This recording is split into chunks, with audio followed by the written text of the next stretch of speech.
So, the Toronto Blue Jays are in the World Series, and they are fighting for a title that has been just out of reach for more than 3 decades. And who's standing in their way? Oh, just the defending champion Los Angeles Dodgers. So the big question is, how can the challengers from the North actually pull this off? Well, we're going to break down their entire playbook. 32 years. Just let that sink in. That's how long it's been since the Blue Jays last hoisted that trophy, all the way back in 1993. I mean, a whole generation of fans has been waiting for this moment, which sets some incredibly high stakes for this series. And believe me, the team knows it. Want It All has been their official rallying cry this entire postseason. And, this is more than just some catchy slogan. It really captures the ambition and the pure focus of a team that has clawed its way to the final stage.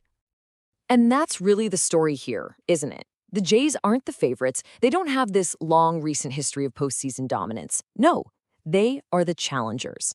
And right now, we're about to break down the specific strategies, the key strengths, and, the critical weaknesses that are going to define their fight for the championship. All right, so let's officially set the stage for this World Series showdown. You've got Toronto versus Los Angeles. It is the classic challenger against the reigning champion. Now, what's so interesting when you look at this is the contrast. Toronto, they actually finished with a slightly better record, which, gets them home field advantage. But you have to set that against the Dodgers' deep postseason pedigree. This is really new ambition versus seasoned experience. Okay, let's move to the mound, because this is where the Blue Jays story gets really, really interesting. We're going to start with the starting rotation, a group that has completely reinvented itself in October. So, during the regular season, the Blue Jays' starting pitching was, well, let's just say it was mediocre. A 4.34 ERA put them in the bottom third of the league, 20th in MLB. Nothing about this number screams World Series contender. But then look at this turnaround. In the postseason, their ERA has absolutely plummeted to 3.33. That's 5th best among all playoff teams. This dramatic improvement is a massive reason they're even here. Their starters have been poised, stable, and just absolutely clutch. And a huge piece of that turnaround is their kind of secret weapon, a kid named Trey Yesavage. His rise has been nothing short of meteoric. I mean, think about this. He was drafted just last summer, made his MLB debut in September, and now he is starting Game 1 of the World Series. It's an unbelievable story. And backing him up is a crew of established veterans. You've got Kevin Gausman, the steady number 2 with a sparkling 2.00 ERA this postseason. Then there's Shane Bieber, that big trade deadline pickup known for his pinpoint command. And of course, the legend himself, 41-year-old Max Scherzer. And speaking of Scherzer, this quote, it says everything you need to know. In the ALCS, with the game completely on the line, he literally waved off his manager who was coming to take him out of the game. He said he was deep in his sequencing. He stayed in, got the strikeout, and just roared off the mound. That intense warrior mentality, that is the edge this team has. Okay, but it can't all be good news, right? For every strength, there's usually a weakness, and for the Blue Jays, oh boy, it is the bullpen. This is, without a doubt, the single biggest question mark they have going into the final series. So here's the deal. The bullpen is a total contradiction. On one hand, they are excellent at missing bats. Opponents are hitting a measly .224 against them, which is fantastic. But on the other hand, their walk rate is dangerously high. They are putting way too many runners on base for free. And against a patient and powerful Dodgers lineup, that is playing with fire. And all of that leads to one word: volatility. Their postseason ERA has ballooned to a pretty scary 5.52. This inconsistency means the starters absolutely have to pitch deep into games, because if this thing turns into a battle of the bullpens, Toronto could be at a very serious disadvantage. But here is how they can overcome that risk.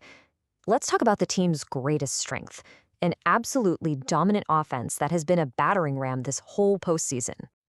Okay, check this out, because we're going to run through this quick. The Jays' plan is to use this offense to just overwhelm any opponent. It all starts with their number 1 ranked team batting average. They simply know how to get hits, over and over again. And it doesn't stop there. They also finished number 1 in on-base percentage. And this is so key, because it's not just about hitting, it's about elite plate discipline, wearing down pitchers, and constantly putting pressure on the defense. And to cap it all off, they had the lowest team strikeout rate in all of baseball at just 17.3%. So you put all that together, what do you get? You get a contact-first, relentless offensive machine that forces defenses to make plays and almost never gives away free outs. And right at the heart of it all is Vladimir Guerrero Jr. He signed that massive $500 million contract, and this postseason, he's proving he's worth every single penny. I mean, just look at these numbers. A .442 average, 6 homers, and a WRC plus of 280. That basically means he's been 180% better than a league average hitter. He's playing on another planet right now. And you know what? He is not alone. You've got George Springer hitting the go-ahead 3-run bomb that sent them to the World Series. You've got Ernie Clement, who has been an unbelievable surprise, a true rally starter. Even the defense-first guys like Andreas Gimenez are delivering huge hits. This lineup is deep, and it is dangerous. Which brings us to our final section, and maybe the biggest X factor of all, the one piece of the puzzle that could change everything for Toronto's offense. This is the question on every single Blue Jays fan's mind right now. Will their star shortstop, Bo Bichette, be healthy enough to return for the World Series? He has missed the entire postseason so far with an injury. And here's the dilemma. Bichette is a massive offensive upgrade over their current options, but to get his bat in the lineup, the team is actually considering playing him at second base, a position he has never played in the big leagues.